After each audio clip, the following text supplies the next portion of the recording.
Well, those of you who tune in on time every week hear that McLeod Farm is one of our underwriters with over 22 varieties of peaches. Tony says there's more than that now. That's right. Yeah, and of course, we want to thank you because public television relies not only on viewers who call in and make pledges, but on sponsors. And you and Kemp and your family have been a long time and beloved sponsor for making it grow. So and we're glad to be one. Well, we are happy to have you, but also happy to have you because it's such a treat when you come.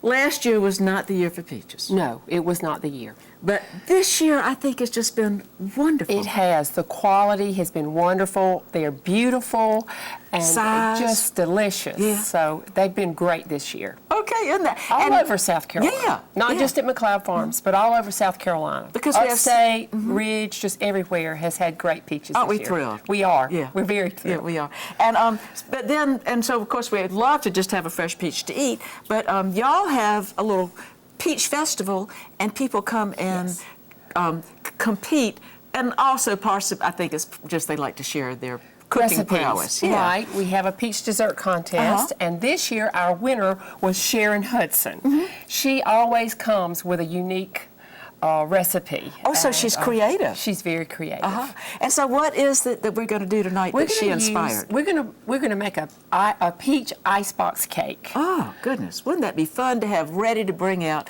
Sunday dinner after you get home? That's right, and you don't have to turn the oven on either. Oh, what a joy. Yeah. Okay. So let's get started. All right, well, so it looks like you've kind of started this so we could get a head start. So what have you done already? I have layered the graham crackers at the bottom, and so we're just using graham crackers like this. Not cinnamon ones. Not cinnamon ones. And you don't crush, it's not graham cracker and it's not crumbs. crushed. Okay. And then we make our cream cheese mixture. And our cream cheese mixture, and I'm going to go ahead and show you this. Okay. Let's go ahead and put our graham crackers on here as I talk about. So this is our second layer. This is our second layer. So we're going to put our graham crackers on here. And we'll talk about what's in here too. So you've got over there, we've got so cream what cheese. we start off with is cream cheese, and we use the Eagle brand condensed milk. Okay, that's sweetened. It is already sweetened. So that's what we're...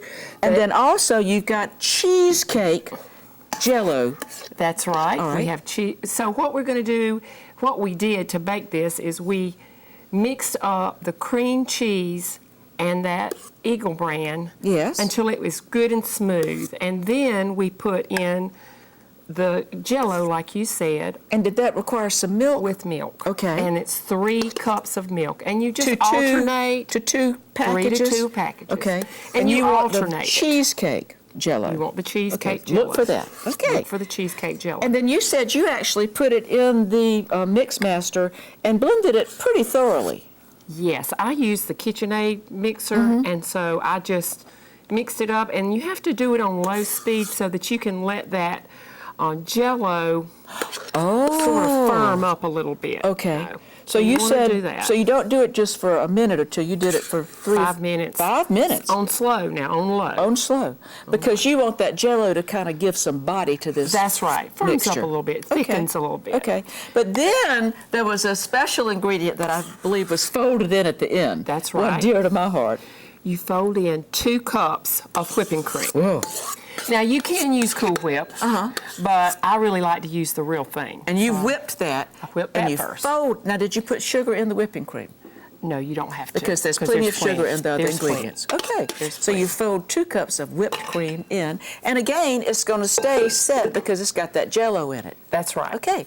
And look at these beautiful peaches. Now, we're going to put a layer of peaches, and I'm just going to use my fingers and put these peaches down. I know it doesn't make any difference in how sweet they are, but I think when they have the red center, it makes them more beautiful. What causes that, Gaie? Is it just a varietal characteristic? I think the later peaches have the red around the center, and they look so beautiful. And of course, these hot lights are making these peaches just smell so good and look so juicy. And you said that these ripe peaches, you did not even have to put any sugar in them. No.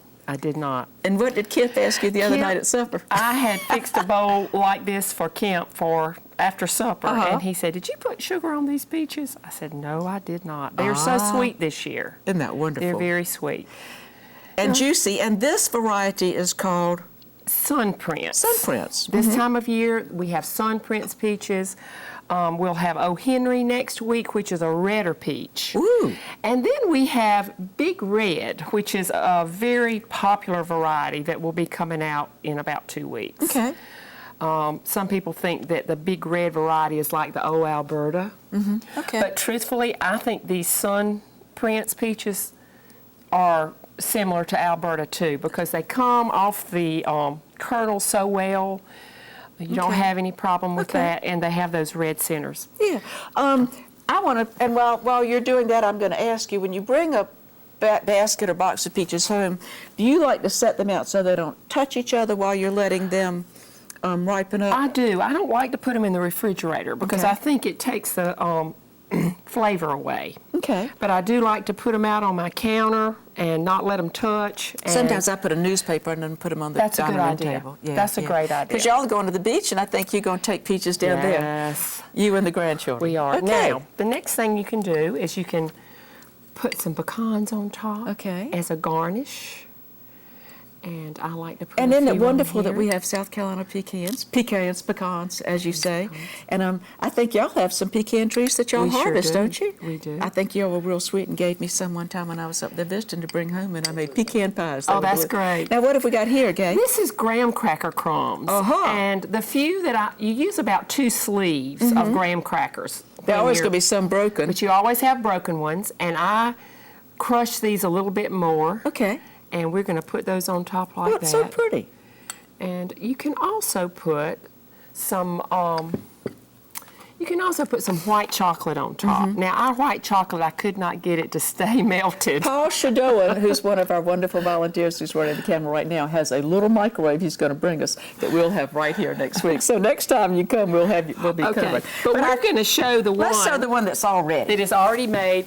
The best thing is to put it in the refrigerator for a few hours. Well, I like that. So this one sets up well. It does. It sets up very well. So could I make it the day before? You could make it the day before. How and you wonderful. can see the white chocolate on this one. Beautiful. Isn't that one beautiful? So if you can get the microwave to work, just drizzle that white chocolate over it. That's right. Okay. All right, well, I'm, of course, always interested in getting to taste things, so I'm going to, yum, yum. And you say refrigerated at least about 6 hours? I would say so. I think it helps it gel some. It's a very unique taste. It is. And you know, I like the fact that I'm getting a little tartness from the peach. That's since right. Since they weren't sugared. That's right. Don't you think? I think so too. That's a nice summer recipe. All of you out there, y'all can come and have a piece after the show. I promise there'll be enough left. But I think we've got something else to do that your grandchildren call peach juice. They do. They call it peach juice. It's more like a slushy, but they call it peach juice. So what we do is we start with about 4 cups of peaches. And again, you didn't put sugar in these. No, I did not put sugar in those. But you might add just a touch. Yes, and I like to add the powdered sugar because that seems to blend better and dissolve better. Okay. And we put about two tablespoons of that. So really kind of low in sugar. It is. And now I put lemonade concentrate. That frozen, okay. It's the frozen, and it just gives it a nice lemony taste. Yeah, you want it, and also it keeps the peaches from turning. That's right, it does. Although really, this doesn't last very long at my house. I can hear it slurped up. Okay. That's you right. put about 3 or 4 tablespoons. That's right. Okay. And the next thing we do is we fill up the just fill it up. blender with ice. And we're going to do it like this. This is such a good thing for children. Coming in after the hot summertime. Yeah. But it's also So a much better great. for them than a carbonated drink. That's right. It's also a great thing for adults if you want something refreshing, light and refreshing, and low calorie. Cross your fingers that the electricity is going to work. Yeah, we're going to push this down and. Aha! Magic. Voila.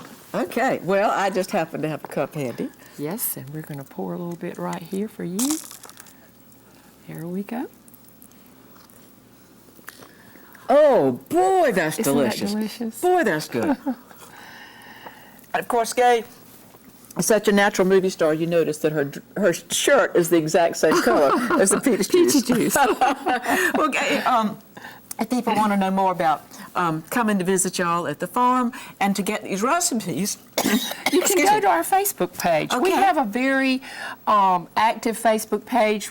I look at it just about every day and try to add some things. If you have any questions, I answer usually the messages.